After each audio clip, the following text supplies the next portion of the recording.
จ้าเมืองลักษาวก็มานี่ วัฒนธรรมเก่าแก่เลยโอ้รุ่นปู่รุ่นย่าอันนี้เบิดได้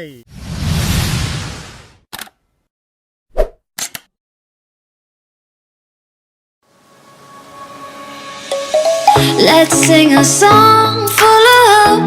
full of pain. Why don't you sing along, my friend? For it's our last refrain. Forever young, ever strong, ever brave. Memories like this never end. No, they don't fade away. So when I'm gone, oh, when I'm gone, I'll be right there, close to the sun. Keep holding on, keep holding on. And I'll be right there, close to the sun, close to the sun.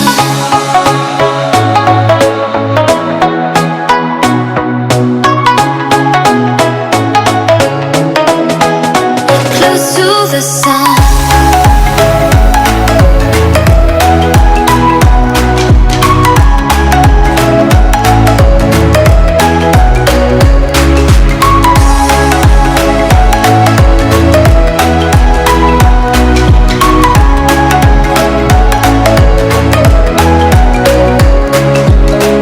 Here's to the ones who let shine through the rain, the ones who stood for something more. We won't forget your names. The tide is high, say goodbye, we're setting sail, and all those midnight secrets told, we'll take them to the grave. So when I'm gone, oh, when I'm gone, I'll be right there, close to the sun. Keep holding on, keep holding on. And I'll be right there, close to the sun, close to the sun.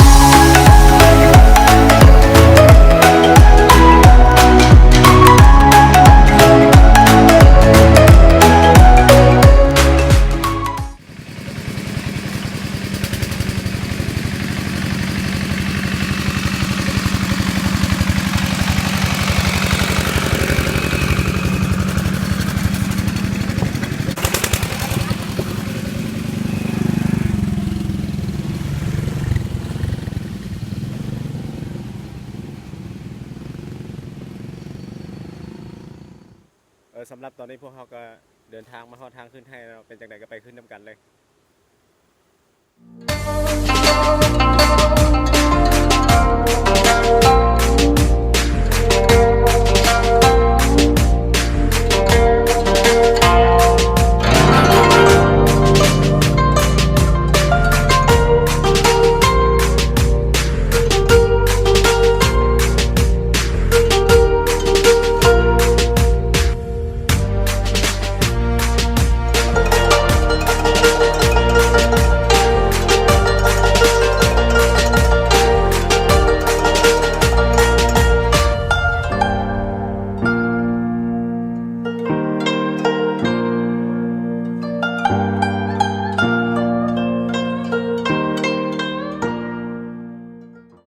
ปัจจุบันนี้พวกเขาก็ได้ย่างเนาะเจียมฮอดให้แล้วสายติ้งน้ำลังท่านนางแอดนำหน้าเนาะ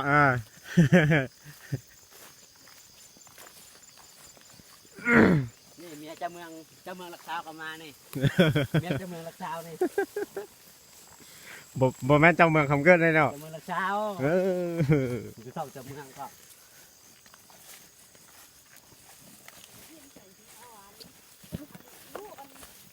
ทางมันก็ยุ่งยากแน่จังน้อย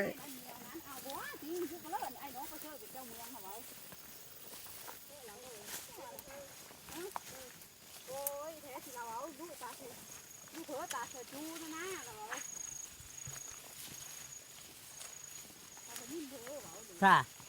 ผมมีหลังออกแปดนี่ มีก็เขาเอาบอนอันหลังออกช่วยเวิร์ดนั่นนะมั้งหลังออกไว้บอลร้อนนั่นนะ เนื้อพุ่นน่ะ มีแค่หลังออกนะ มีอันเดียวแผ่นแท้เลยแต่มันแตกช่องอันซิเลย มาแตกไปฮอดครึ่งนึงนะ แล้วสิอันบอกสิบันเตอร์เด้อให้หั่นน่ะเนาะ เตอให้อันนั้นน่ะอยู่นี่บ่มีอยู่นี่เฮามาขนเอาละ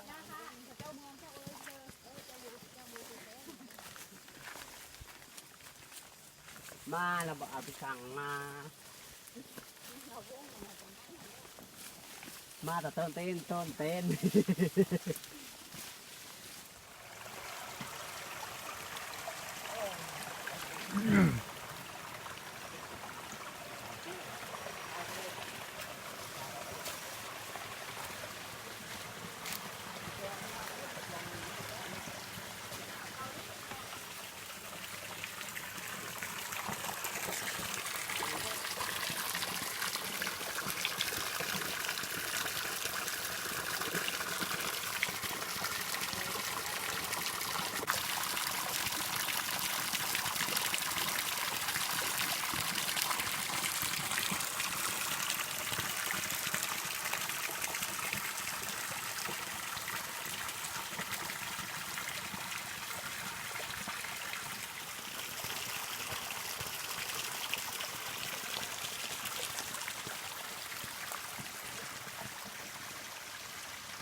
พัดอยู่นี่อย่างเมื่อเลยบ่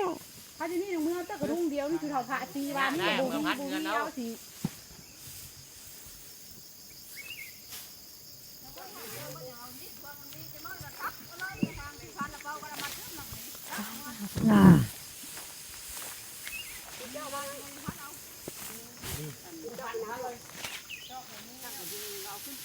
แห้งออกมา ต่อเดี๋ยวออกเองกว้างตื้มแม่เองนะคะ พึ่งแห้งอะไรก่อน ตื้มแย่ออกกว้างเลยบอก เดี๋ยวนั้นคือว่าฉันเองบัดปูก็พอได้จีเนาะ สุดแล้วนี่คือข้างคือคนละตอนนี่ฮะ ข้างเอาตัวข้างบ่ปูเรือมือมันยาวออกมา ตัวมาเมื่อนะ เอาเรือสิก็ข้างมันเป็นประโยชน์ดิกูมือสีนะหาท่ามึงนี่นะมันนี่นะก็ท่าไล่แท้มีพ่นนอพ่นนอ ว้าวเนี่ยคนนี้ไม่ได้เมื่อไว้นอนนั่นดิมือนี้จะเบียดเป็นตะนอนนี่พ่นวานี่สิโอ้คักได้แถวนี้พองเลยจุ๊บพองแล้วพองจุ๊ตีเลยนั่นเลย ปูอันเทนส่วนตีเราปูมาส้นทางนี้ตีตัวนึงเราอัน จุดนั้นแบกเมื่อเอารถไถเมื่อเลยเลิกมุกเป็นตะโดดได้ยัง เป็นอันนั้นเนี่ยพอรถกับเจ้าสิ นี่คนนั้นเพิ่งมา ย้องให้เรา อยู่หลังยานหักหกดิ้วเลยเบิ้ง มันคาดงานคาดออก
วัฒนธรรมเก่าแก่เลย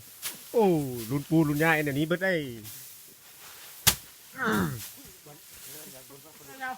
กินก่อนไหม มาป่ะเจ้าเอ้ย กระลุกกูกลัวอยู่ทางนี้ นายแจ๊ดดิ ไม่รู้เขา เขาพันเขาห้างพันมาด้วย กินละ บ่กินเหรอ โอ้หอนเลย เขาเพิ่นนี่ เขาเฮานี่นะกินเลยนะเขาเพิ่งกับพี่นะ เขาไม่เลย เข้าตัวอยู่พุ่นได้ออด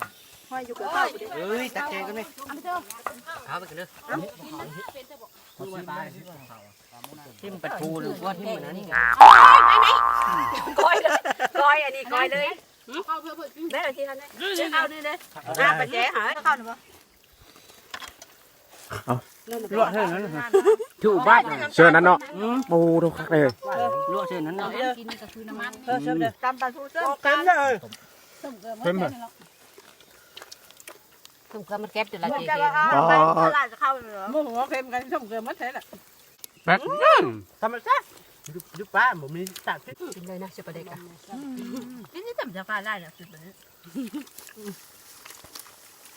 นัวมือจะมาหมาห้องตรงเหรอ เอาไปเลยมองจับ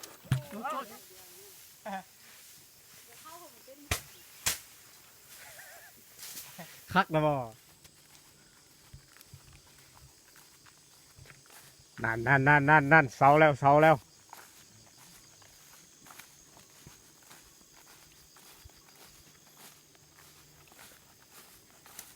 เป็นจังไดบักลา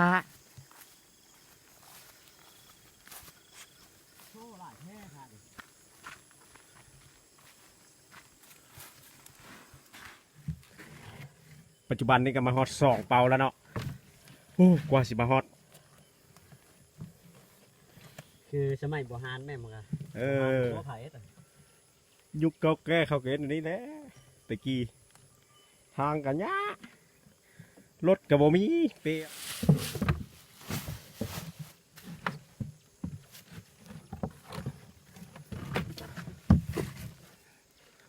ของสดโบราณ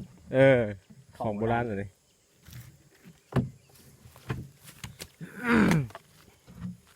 นี่แหละเขาเราเชื่อเขาก็นะเขาถึงนั้นแล้วเปล่า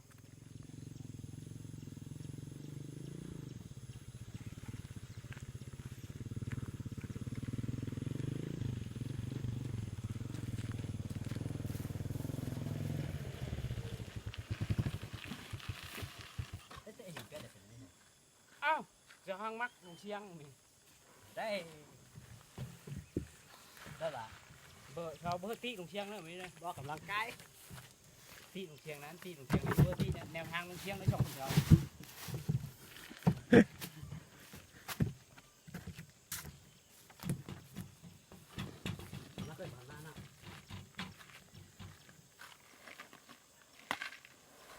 น่าเคยเลยนั่น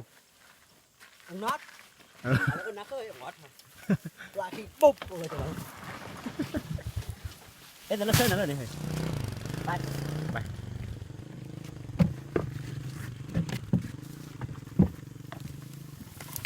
คือเราเห็นชุดรถจักรได้เนาะ